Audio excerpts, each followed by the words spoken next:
सफर फिक्र के बहरे बेकरार का, सफर रफ़ते तख़य्युल की कहकशा का, सफर गुलहाए फन के गुलसिता का, सफर रिवायते उर्दू ज़ुबान का।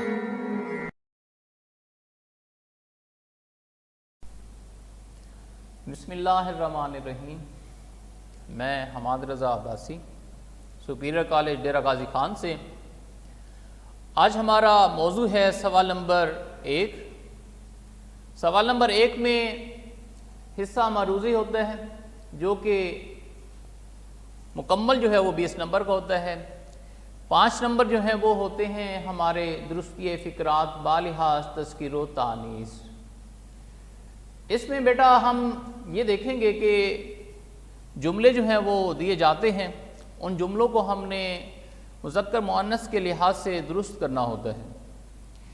ये अल्फाज जो हैं वो बाकसरत पाए जाते हैं, इसलिए इनको याद करने का बेहतरीन तरीका ये है कि आपको पता होना चाहिए कौन सा लफ्ज़ जो है वो मुज़क्कर है और कौन सा लफ्ज़ मुअन्नस है।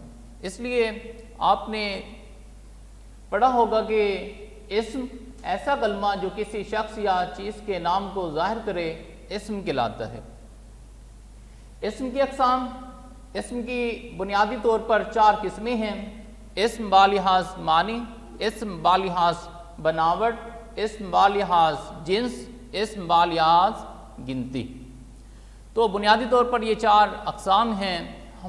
हमने जो है वो एक किस्म पढ़नी है, वो है इस्म बालिहाज़ जिन्स। इस्म बालिहाज़ जिन्स में हम देखेंगे कि इसकी 2 किस्में हैं, इस्म मुज़क्कर, इस्म मुअन्नस। इस मुज़क्कर में हम देखते हैं कि कुछ हमारे जो नाम हैं वो मुज़क्कर होते हैं और कुछ नाम जो हैं वो हमारे मुअन्नस होते हैं। मिसाल के तौर पर मदरसा मुज़क्कर लफ्ज़ है, कमरा मुज़क्कर लफ्ज़ है, कुरान मुज़क्कर लफ्ज़ है, अराब मुज़क्कर लफ्ज़ है। इसी तरह अगर हम देखें कि मुअन्नस अल्फाज तो जमात मुअन्नस है, फ़ौज मुअन्नस है, किताब मुअन्नस है, इफ्ताद मुअन्नस लफ्ज़ है।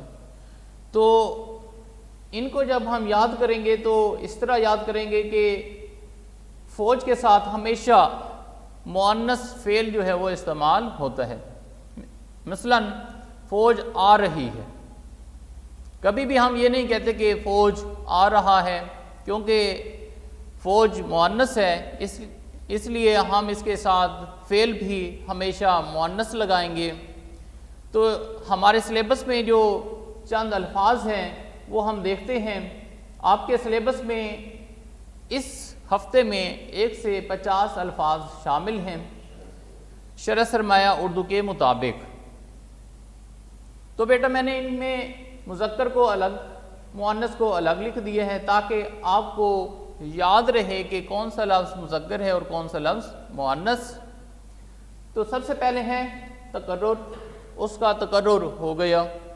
तरन्नुम, तारकोल, ताश, पतंग, पलंग, पैबंद, आराब, इमला।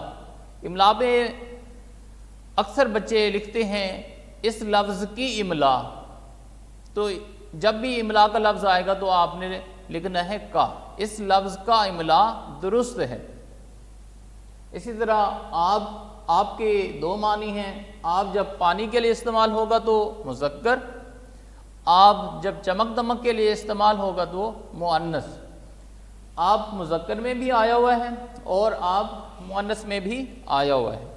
तो जब ये चमक के लिए इस्तेमाल होगा तो मुअन्नस से इस्तेमाल होगा, जब पानी के लिए इस्तेमाल होगा तो ये मुज़क्कर इस्तेमाल होगा। इक्तिफ़ा मुज़क्कर लफ्ज़ है, उधम मुज़क्कर लफ्ज़ है, इंतज़ार मुज़क्कर लफ्ज़ है। इंतज़ार का जुमला इस तरह बनता है, मैंने तुम्हारा इंतज़ार किया। कभी भी हम ये नहीं कहते मैंने तुम्हारी इंतज़ार की। तो इंतज़ार के साथ हमेशा मुज़क्कर फ़ेल इस्तेमाल होता है। उसके बाद है मुअन्नस अल्फाज, आब, ऊज, इफ़रात, अफ्ताद, ब्याज, بائسیکل، بودباش، بلبل۔ بلبل وہ لفظ ہے جو مذکر بھی استعمال ہوتا ہے اور مؤنث بھی استعمال ہوتا ہے۔ تو اس کے لیے جب آپ ایم سی کیوز میں آپشن سلیکٹ کریں گے تو کوئی سا ایک استعمال کوئی سا ایک جو ہے وہ سلیکٹ کر سکتے ہیں، وہ آپ کے اوپر ہے۔ پیاز، بیزار، تنسال، پون، تب، تقریری، تکرار، تبدک، ترازو۔ ترازو جو ہے وہ آواز کے لحاظ سے مذکر محسوس ہوتا ہے، مگر یہ لفظ جو ہے وہ مؤنث ہے۔ تو یہ بیٹا چند الفاظ تھے جو میں نے آپ کو اسکرین شاٹ پہ دکھائی ہیں، ان کو آپ نے اسی طرح ہی یاد کر لینا ہے کہ کون سا لفظ مذکر ہے اور کون سا لفظ مؤنث۔ تو انشاءاللہ ملتے ہیں اپنے ایک نئے موضوع کے ساتھ۔ اللہ حافظ۔